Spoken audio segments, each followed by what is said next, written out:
In 2012, I had the pleasure of meeting Mr. Saraceno through an introduction by way of David Lewis. I'll never forget my first audience with Chris. I was impressed with the time he took to learn more about how I came to work for DLA. We discussed life, marketing, and business.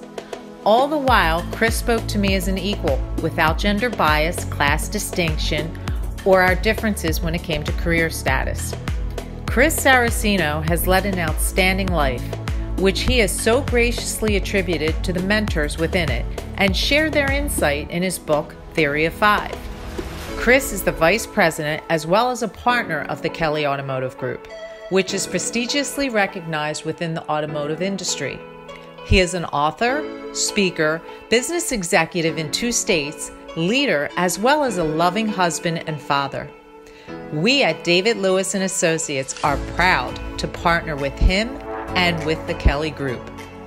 Good afternoon, Chris. Thank you very much for sitting with me and chatting with me today. At David Lewis and Associates, we definitely consider you one of the influencers in the automotive industry, so I really appreciate it. Well, thank you, and it's my pleasure.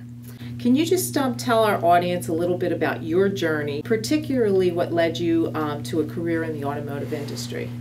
Well, I'm going to say that it was by accident. Most people that are involved in the auto industry, unless your father or mother or family members were part of it, it's by accident. And no different with me. It was by accident that I had all intent of graduating college and being a wrestling coach and working for a school or doing something different, or working with an ad agency. It just so happened that in the gym one day, a friend of mine mentioned when he overheard me talking that I didn't want to make a long drive to this ad agency I was going to work with, and he said, "You would be great at car sales." And I remember my comment was, "I know nothing about the auto industry, or I know nothing about cars." And he said, "You know people, Chris."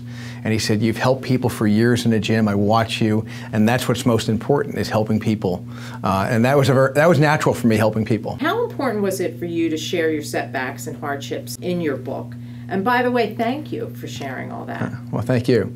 Well, the book was written when I think you've read the book yourself. That it was written as an idea. To me, it was a gift to my family to share that life isn't easy, and there's going to be setbacks, and it's who you surround yourself with that makes a difference. They're going to help you pull out of that and help you excel in life, or you're going to be somebody that's going to just keep digging yourself deeper, or you're just going to have an average life. But to me, I look at it and say, hey, we have one life. Why not make the best of our lives and make sure we're around the right people? So tell us a little bit about the Kelly Group. Well, the Kelly Group they started in the industry in 1934. And then they moved to the Lehigh Valley close to 50 years ago. It's been a family-owned business. I believe I'm the first person that's been a partner in stores that was not a Kelly family member in all the stores. Right. But they're a great group of people to work with. They've been great role models, great mentors. I've been very fortunate that Mr. Robert Kelly, he's still actively involved. He's going to be 84 years old. Oh, wow. And then you got Greg Kelly, who's my age, and you got Tim Kelly. So the family's just been wonderful to work with. It's been very supportive and helping me and supporting me in growth and training and investing money and time and effort. Who is your customer? Who is the Kelly on? Now, obviously, you have multiple rooftops, but overall, who is your customer? Well, I would say everybody's our customer, because a few years ago, we never sold as-is cars. We would sell only cars that were new or premium used vehicles. 2, 3, 4, 5-year-old vehicles. They had to pass a certain inspection. And then when the economy took a drop in 2008, 9, 10, we had a lot of our customers say, we would rather buy a as-is vehicle or a less expensive vehicle from the Kelly Automotive Group, because you're so transparent.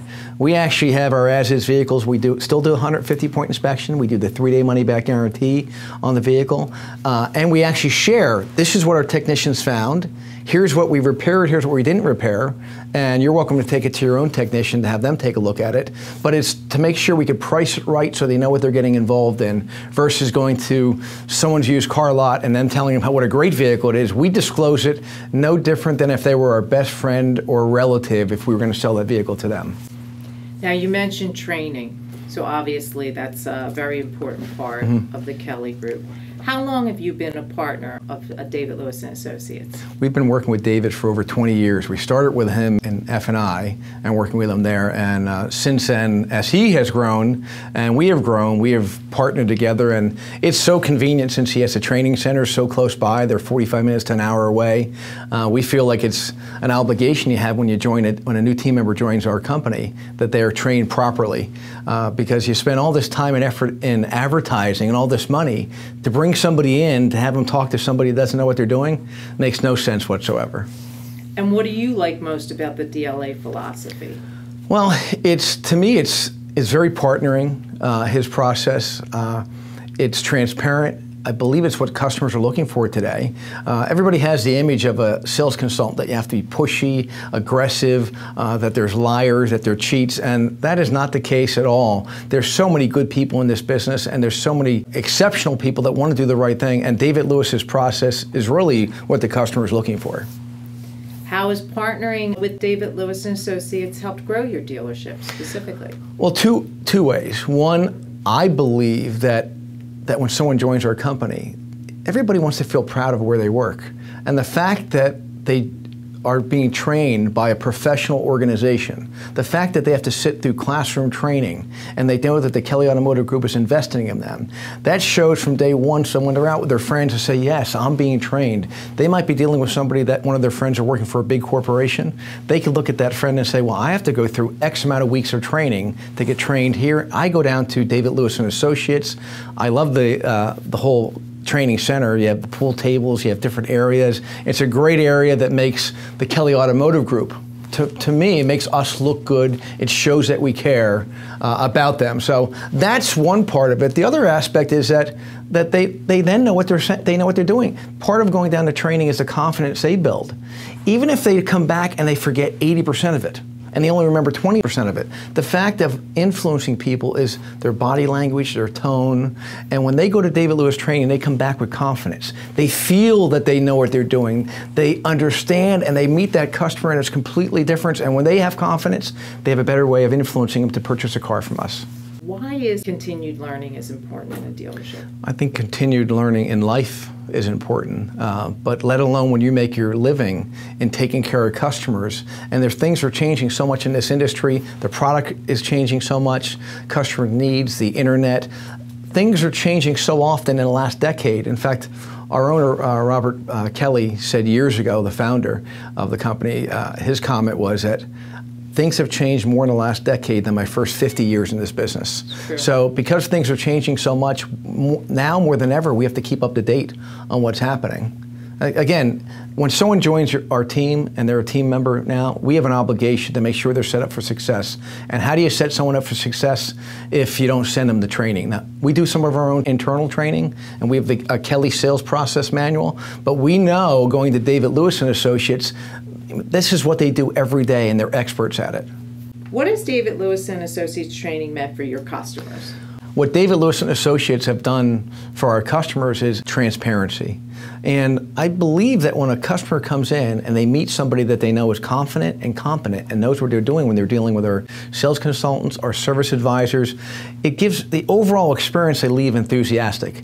It exceeds their expectations. I believe they walk in believing they're going to run into somebody that's a traditional sales consultant or traditional advisor that's going to be pushy and, talk over them, and when they meet somebody that sits down with them, finds out what's important to them, and is an advisor, and is more of a consultant versus a salesperson. Because I always believe salespeople sell what's best for them. A sales consultant does what's best for the customer. And I believe it comes through in their body language, and their tone, and in their words when they're talking to them. Do you have a particular story of someone within your organization that benefited from one of our workshops?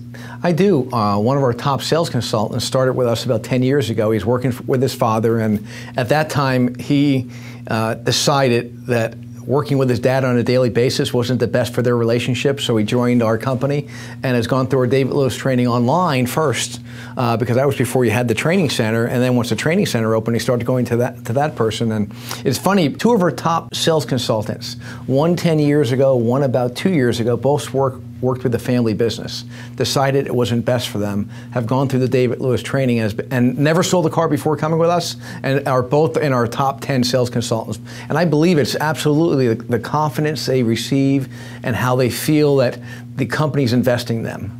Let's talk a little bit about accountability. How important is it for your general managers, your sales managers to buy into the program? It is crucial.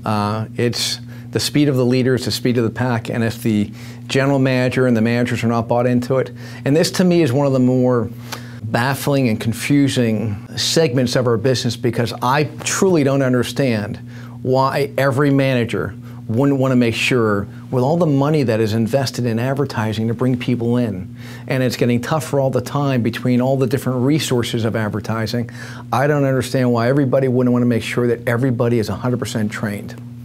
It's like being a football player, being a wrestler, being a boxer, and not preparing and not practicing before you have the match or game day. That's how I look at going to David Lewis and doing training on a consistent basis. And to this day, there's still people that are fighting it. They still battle it once in a while. In fact, I'm going to reach over and I'm going to show you something here, that what we do is we track everybody who's going through training, what classes they've gone through, because if we don't track it, it doesn't happen on a consistent basis. So we're tracking how many online classes they have, which classes are going to. We've chosen 6 or 7 core classes from David Lewis that we believe that will make a difference in reaching our values, the Kelly values. How do you get the buy-in? How do you make that happen? Well, it's constant communication. It's constantly monitoring, because they know that we're tracking it. They know that we're talking about it. It's publicly talking about it in front of other people. It's recognizing the people that are doing a great job without publicly pointing out someone who isn't doing a good job. I believe we're all still like children, and everybody still wants to be recognized. And when they see other people getting recognized, they want to jump in and say, well, I want that same recognition. You know, if it was that easy and you didn't have to go to training, all the Kellys would have to do, or any dealer for that, all they'd have to do is hire a training company and a recruiting company, and they would have to sit back and just collect money. The fact is, managers have to managers and leaders have to lead. None of us would have a job if it was that easy. And making sure people are trained properly, if you're not doing it, someone else is. And I believe every athlete that's out there that really stands out has that paranoia that, hey, if I'm not training right now, somebody else is before that game day, before the match.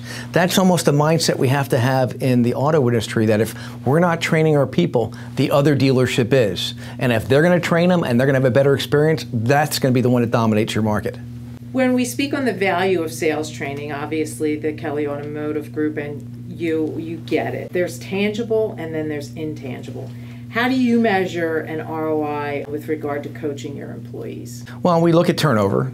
And in fact, we really have implemented in the last 60 days where we make sure we track when somebody's hired. Did they get toured? Did we tour the facility, introduce them to people?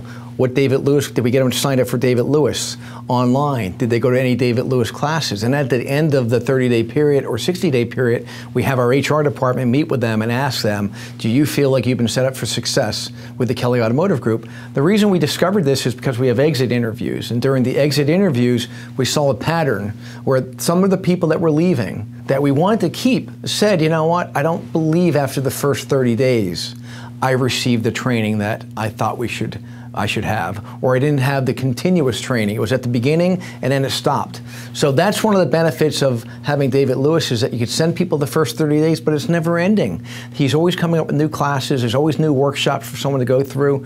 And I truly believe that even though people, it's almost like a child. Sometimes your child doesn't want you to hold them accountable, make them do the homework, do the things that they don't really want to do, but they really do.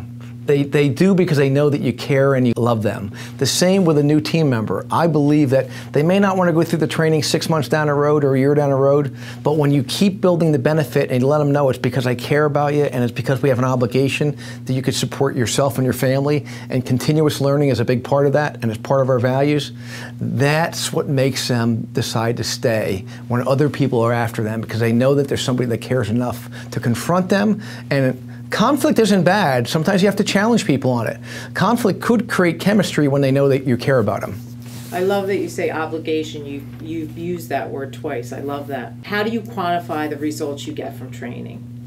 Well, it always comes down to our market share. It comes down to our sales. It comes down to our CSI. It comes down to turnover that we're looking at. And we're always comparing ourselves to the year before. We're comparing store to store. We're comparing ourselves because nothing is good or bad until compared to something else. Why not leave training up to your management team?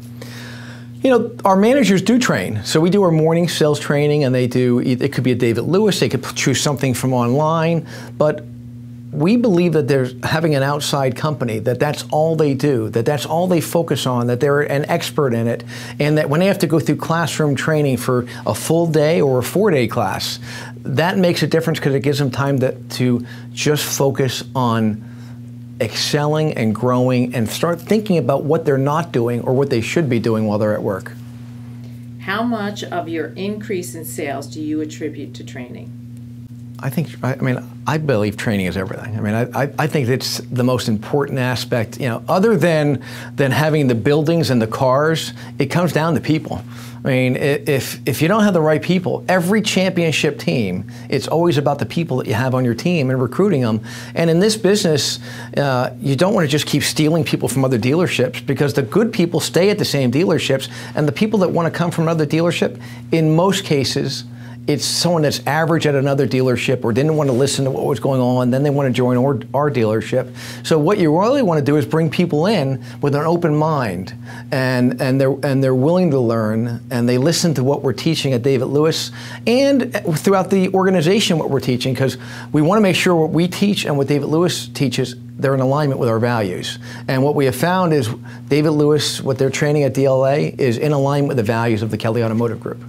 How important is professional development to one's personal growth and vice versa? And how do you see that play out within your dealership and its success?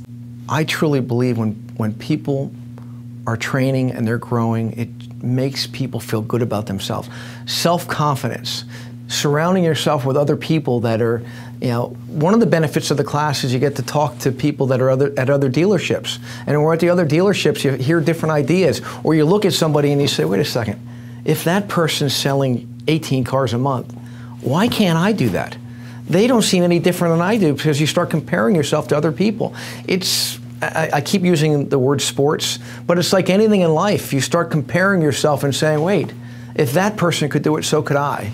So I don't believe you just want to be locked into your store. You know, you want to compare yourself, you always want to compare yourself to the best. And the people that are going to David Lewis, it's the better dealers. It's the dealers that want to be great. So you don't have the average or below average dealers going to David Lewis. You have the dealers that are average to great going to that training session, because they're the ones that get it. They're the ones that understand training is never ending. So that's who you're surrounding yourself with, the best out there. It takes a very special individual to lead. As an influencer and leader, what qualities do you look for in someone who you decide to hold that prestigious title within your organization? Well, I like somebody that is that cares. And cares enough. When I say cares about people, cares enough to confront, cares enough not to give up, cares enough to about the customer, because the analogy we use when you ask somebody for their business more than 2 or 3 times, we use the analogy of a family. That how many times do you ask your children to clean up after themselves? How many times do you ask them to do homework? If they said no the first or second time, do you just say, well, I give up? The reason you don't give up is because you care about them and you love them. So you want that same quality that you have in parenting, that you have with somebody that's going to be a coach here. You want them to care enough with people that they don't give up. You want them to care about the customer enough that you ask them a second or third time, why should they do business with you? Because you're the best sales consultant, because you have the best dealership, because you're going to take better care of them. And if you truly care about somebody, you've earned the right to ask somebody a second or third time. You've earned the right to ask the sales consultant to do something a second or third or fourth or fifth time, because you do care. One of the objections I hear a lot about training is that GMs feel that their seasoned guys don't need training or won't cooperate with the training program. I often refer to your book, The Theory of Five. There was a lot in that book that I subscribed to in life, but just forgot. So from your perspective, how do you feel someone should overcome an objection when when I'm being told that a GM is seasoned or they can't get them to cooperate? Well, I could probably say things to people that you couldn't because of the position I have within the company or people that I've known where I could challenge. But I would say, I don't know if I could say this in this interview, bull. They know it. And I know it, that what they're saying is bull, is that I don't care if you have 20 years, 30 years, I've been doing this for 34 years, I go to classes and what you're saying is so accurate. Half the things or 80% of the things I know already. I just forget and I'm not using it. And what it does is I'm taking the notes and all of a sudden I come back and I'm saying, now here's 3 or 4 things, you know what, that I'm just not doing and I know I should be doing, but I forgot about, or I start focusing in another direction. Every one of the sales consultants that are veterans, they know it. If they look at themselves in the mirror, and they tell themselves the truth, the fact is there's things that they could be doing that they're not doing right now that they're going to be reminded of. More importantly than that is sometimes that enthusiasm of a new person, the youthful mindset, and I'm not saying youthful in age, but just that enthusiasm you see from somebody else rubs off on you, and all of a sudden you look at it and say, wait a second, you know what I am missing? I know what they're talking about here, but I don't have that enthusiasm that person next to me have. I don't have the excitement that I have that person now has sitting next to me. In page 35 of your book, I read a quote about pleasure versus pain. I see the Kelly organization as one that looks at things long-term, the macro, that you make business decisions that don't solely affect quarterly sales. Can you elaborate on the importance of that strategy? Well, I will say that it's a never-ending battle between short-term and long-term. It's a never-ending battle between being a quantitative manager and a people manager. And I'm a believer that it always has to be people first. People are the most precious commodity that we have in any business that you have. That's what makes a difference. And that's what's going to give us the numbers that we want. But sometimes when you get stuck too much into looking at the numbers, and you get too much into looking at advertising or sending people investing money in training, that if we all come back to the main mindset is if you just, again, the analogy of sports, that every great sports team invests in their people, invests in training. There's no sports team. Nobody will ever tell me of any sports team that is exceptional or stood out or won a championship and they didn't train. They were always the best trainers. They spent the most time. They invested in their people. So they still have presidents that are they have people looking at numbers also, but they realize they're never going to get to where they need to be without the right training, without the right coaches, without the right leaders. You mentioned David in your book, Theory of Five. Mm-hmm. How has he influenced you, and how have you applied that within your dealership? Well, David and I not only have met each other 20 years ago through training, we've also become personal friends, and part of that is because we've debated so much. It's not that we agree all the time, but what we do both have is we both want to be great, we both want to excel, and there are many conversations over dinner. We will sit there for hours just debating a topic with the same goal. The goal is always to improve. The goal is always to stand out. The goal is always to dominate or improve. But sometimes we have a different way. And as I said before, conflict isn't bad. Conflict creates chemistry because we know we have the same passion. There's nothing wrong between 2 managers or 2 sales consultants. And sometimes it comes down to the personality that somebody has. You meet a customer that has a very dominant, strong personality. There's a certain process you have to use, and you're going to talk to them a different way. We sometimes have to be like chameleons, and that's why there's never-ending training. And there's different ways and different things you say, no different than we all have different friends that we behave differently around, because it's a group of social people that you met maybe from high school or college or athletics or in business. That's how you have to do with every customer, and that's why continuous training of all type of training. So you want to go to David Lewis, you want to read different books, you want to read business books that aren't part of it, you want to read books and watch videos on how to improve or just a way to think about life. Your book, Theory of Five, is doing very well. What was the most surprising feedback you've received from it so far? Well, this is a unique situation. It was probably 10 o'clock on a Friday night about a month ago.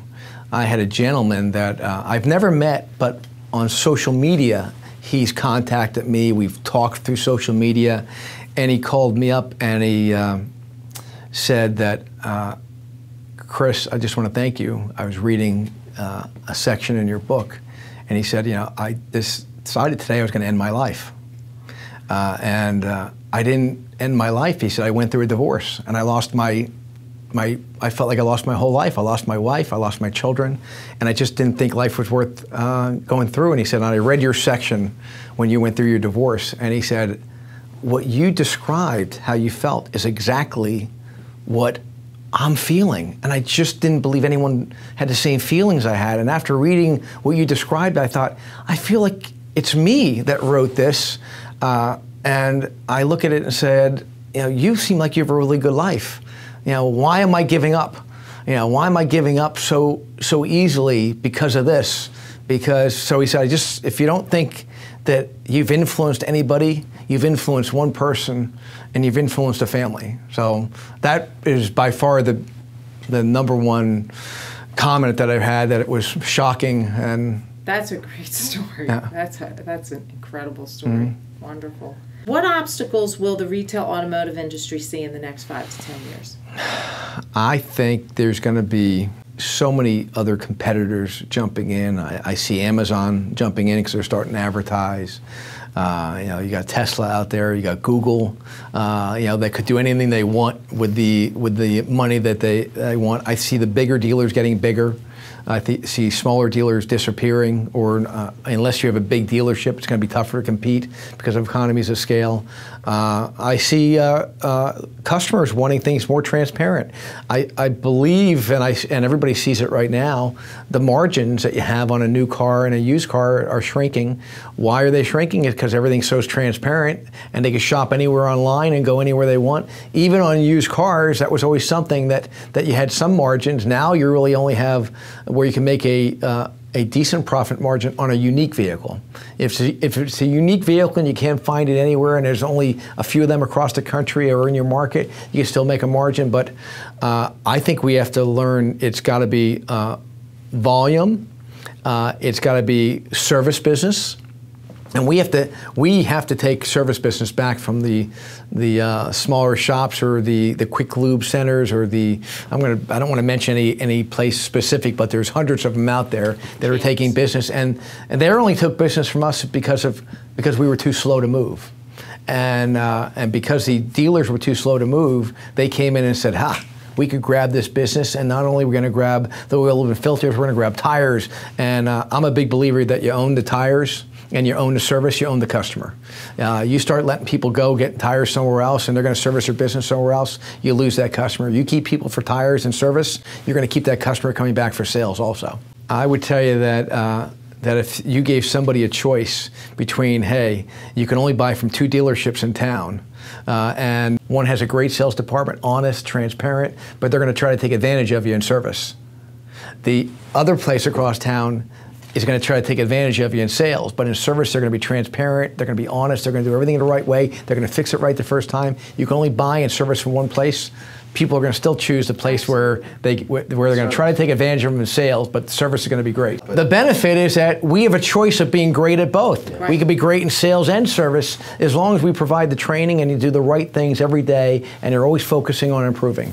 So before we end, I want to talk a little bit about millennials, because I hear a lot of complaining about millennials. I don't have a problem with millennials. I think, to me, it's generation. It's no different than the generation that came before, and before that. Talk a little bit about the millennials that you brought on and your experience, and how everyone thinks that they don't want to work, or or they're any different than the generation before. Well, I think you've hit it on the head, where every generation thinks the generation after them is lazy and isn't as bright, or doesn't care as much, doesn't focus as much. I would tell you the millennials, I think they just want to be involved. They want to be involved. I believe that the generation before me and before that, you can be much more directive and tell people do it because I'm the boss. I don't believe millennials will accept that. They're going to look at it. They want to be involved. What we're talking about here today with training is ideal for the millennials. They eat it up. They love it because they want to be part of a company that cares. They want to be able to talk to all their friends and say, I'm in the auto industry, and you wouldn't believe the training I go through. You wouldn't believe how much the dealer cares about me and what they did to set me up for success. And they don't want they don't want someone saying, because I told you, because I'm the boss.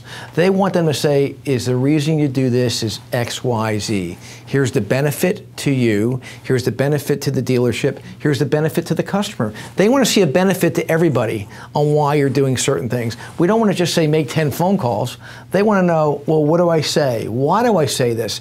What's the benefit of me saying this? They want explanation. So I believe that the millennials, and part of the reason I believe they feel that way is because, think about this. It's the first time that you had a young group of people where their parents were asking their opinion and asking them to show me how to do this. And I would grab my phone here and show you, because I don't know how many times most people in my age group would say to their children, now, how do I do this on here? So think of, my parents didn't ask me, Chris, how do you do this when I was 12 and 13 years old? They never asked me that. But I believe we've trained the millennials that they're used to involvement. They're used to even showing their parents how to do certain things, because technology's changed so much in the last 20 to 30 years. So that's why I believe they think that way. I think it's great that they're questioning things. I think it's exceptional that they want to be involved. They want to understand what's going on versus just saying, because I said so. They don't want to hear that. And they will go to companies that share and teach and care. On page 15, you talk about or versus and. I love this about your mentors.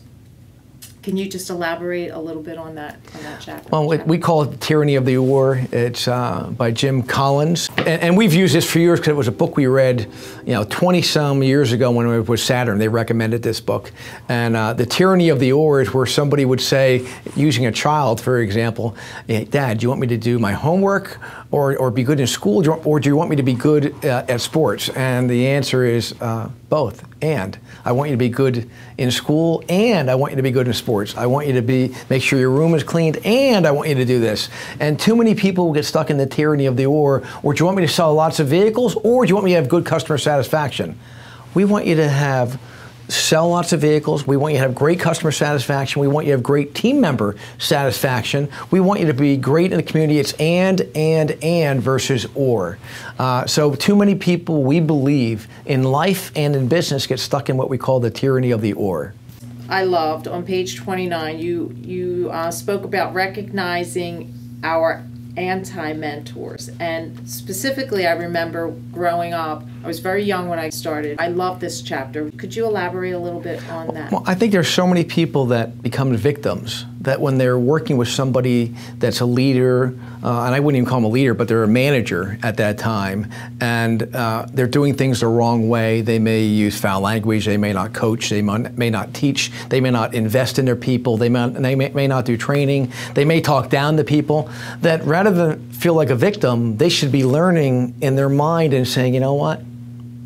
I am never, when I become a leader, and I get that position as a manager, I'm going to be a leader, not a manager, and I'm going to coach, I'm going to care. I'm never going to make somebody feel the way this person made myself and other people feel. So you can learn a lot from them. Rather than be a victim, you want to be a victor and say, what am I learning from this person?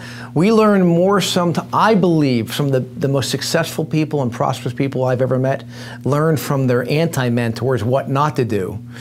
And they've learned not to be a victim, they learn to be a victor and say, I will, when I get this opportunity, I'm going to make sure I excel, and I'm going to make sure I do all the things that person didn't do. I don't want to be like them. I love that. Last but not least, leave your ego at the door on page 28. I love that. Can you speak a little bit? Well, that's perfect for training, because I see so many people that have had, I've had 20 years in business. I've had 40 years. I don't need to go through training. And that's just a big ego talking, saying, well, you can still learn. We could all continue to grow. You're going to be reminded of things.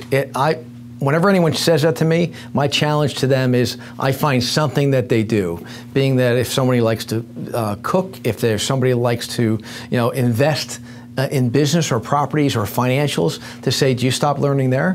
What's the difference? There's got to be something in life you have passion for that you want to continue to grow. Why just be in business or work and just say, I'm going to do the same things over and over and over again. There are some core foundations that make people successful, but there's always little tweaks we could do to get better in every area of our life. Excellent. Thank you so much for Well, thank today. you. It was such a pleasure. Oh, same here. Thank you. Thank you.